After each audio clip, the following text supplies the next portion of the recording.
बद्री विशाल। जय राधे गोविंद। आज मैं आपसे एक ऐसे विषय पर रूबरू हो रहा हूँ जिस उन विषयों पर मैं अधिकतर बोलता नहीं हूँ, क्योंकि राजनीति से मेरा कोई लेना देना नहीं है, या मैंने कोई पार्टी ज्वाइन कर रखी है, ऐसा भी मेरा नहीं है। एक सामान्य भारतीय नागरिक होने के नाते जो मत का प्रयोग किया जाता है, वह समय समय पर मैं मेरा मत का प्रयोग करके मेरे इच्छा के अनुरूप वोट डालता हूं, और जहां मेरी इच्छा होती है उस व्यक्ति को वोट देता हूं। मेरा राजनीति से केवल इतना ही संबंध है। लेकिन कभी कभी नहीं बोलना भी नुकसानदेह हो जाता है आने वाली पीढ़ियों के लिए, और जो आने वाली पीढ़ियां होती है वो समय पर नहीं बोलने के कारण जो लोग उस समय होते हैं उनको कभी माफ नहीं करती है। ऐसा ही एक अवसर आ गया है। अगर आज स्वर्णिम समाज चुप रहेगा तो आने वाली पीढ़ियां कभी भी आपको माफ नहीं करेगी। जो कांग्रेस 2011 के अंदर बिल लाई थी, उसके अंदर माइनॉरिटी को संरक्षण देने का प्रावधान था। उसमें क्या था? ये दंगा होने पर भी सिर्फ बहुसंख्यक ही दोषी माना जाएगा, या अल्पसंख्यक चाहे कितना भी गुनाह कर दे उसको बच निकलने का उसके अंदर प्रावधान था। अगर पुलिस प्रशासन फिर भी शिकंजा कसने का उसमें प्रावधान था। पुलिस प्रशासन भी उस बिल से डरता था। और हिंदू अगर गुनहगार है तो जब तक वो गुनहगार रहेगा, अगर किसी हिंदू पर दोष लगा दिया गया तो वो जब तक गुनहगार रहेगा, जब तक वो सिद्ध नहीं कर देता है कि मैं गुनहगार नहीं हूं कोर्ट के अंदर। और अल्पसंख्यक गुनहगार होते हुए भी जब तक वो गुनहगार साबित नहीं हो जाता था तब तक उसको पुलिस हाथ नहीं लगाती थी। और हिंदू गुनहगार नहीं होते हुए भी जब तक वो सिद्ध नहीं कर देता था कि मैं गुनहगार नहीं हूं, तब तक जेल में रखा जाता था उसको।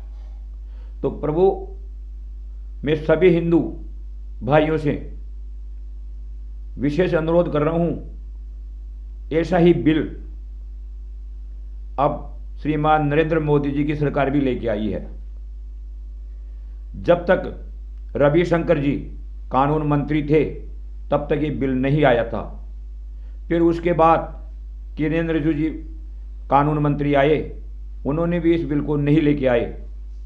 और अब जो वर्तमान के कानून मंत्री श्री अर्जुन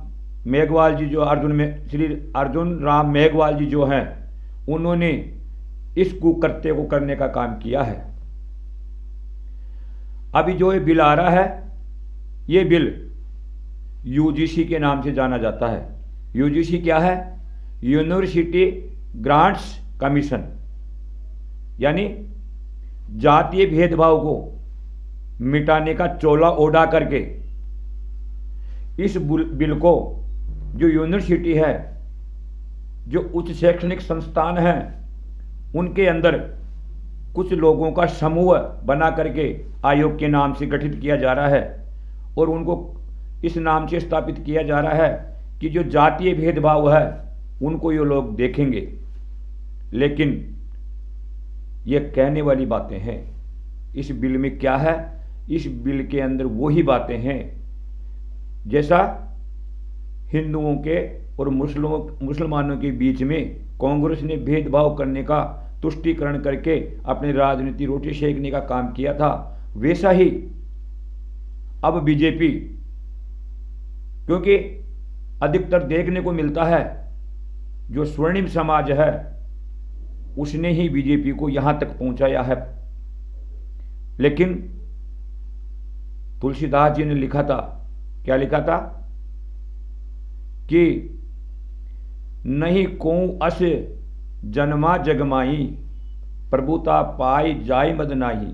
यानी ऐसा कौन व्यक्ति है जो प्रभुता पा करके उसके अंदर मद नहीं आता है, घमंड नहीं आता है, अपनी मनमानी नहीं करता है। लगता है बीजेपी की भी यही स्थिति हो गई है, क्योंकि 10-12 साल से लगातार सत्ता में है और सत्ता का प्रभाव देखने को मिल रहा है। जब ये बिल कांग्रेस लेके आई थी 2011 में मुसलमानों के और हिंदुओं के बीच में तुष्टीकरण के लिए, अपने रोटियां सेकने के लिए, तब बीजेपी ने विरोध किया था। और आज वही बीजेपी स्वर्णम भाइयों को और जो आरक्षित वर्ग है उनके अंदर खाई पैदा करने का काम कर रही है, उनको बांटने का काम कर रही है। क्योंकि इस बिल के अंदर भी जो आयोग बनाया जाएगा, क्या उस आयोग के अंदर स्वर्णिम समाज का कोई व्यक्ति नहीं रह सकता? ऐसा प्रावधान है इसमें कि जो आयोग बनेगा उसमें केवल और केवल आरक्षित वर्ग के लोग ही रहेंगे। क्यों स्वर्णिम समाज के व्यक्ति क्यों नहीं रह सकते? या किसी भी बच्चे के ऊपर जो स्वर्णिम समाज का है उसके किसी भी प्रकार का इल्ज़ाम लगा करके अगर वो प्रोग्रेस कर रहा है, वो उच्च क्वालिटी की शिक्षा ग्रहण कर रहा है और देश को आगे जाकर के भविष्य सुधारने वाला है, तो उस व्यक्ति पर आरक्षित वर्ग के जो लोग हैं वह झूठा इल्ज़ाम लगा करके उसको फंसा देंगे और उसको आगे बढ़ने से रोक देंगे। ऐसा इस बिल के द्वारा होने वाला है। दूसरा, जो लोग इस आयोग में रहेंगे, यूनिवर्सिटी में जो संस्था बनाई जाएगी, वो लोग क्या घूस लेकर के, भ्रष्टाचार करके स्वर्णिम समाज के खिलाफ, स्वर्णिम समाज के बच्चों के खिलाफ गवाह नहीं देंगे, उनको रोकने का काम नहीं करेंगे? ऐसा भी इसके अंदर है। तो जो आने वाला बिल है ये स्वर्ण समाज का विरोधी बिल है। पहले ही स्वर्णिम समाज जो है आरक्षित प्रक्रिया के द्वारा काफी पिछड़ा हुआ है। आज कोई बच्चा 90% नंबर भी लेके आता है तो वो बाहर बैठा है, और आरक्षित वर्ग वाले लोग 40% नंबर ला करके भी सर्विस कर रहे हैं। ये देश का भविष्य क्या कहाँ जा रहा है? आज आप नहीं बोलेंगे तो आने वाली पीढ़ी आपको कभी माफ नहीं करेगी।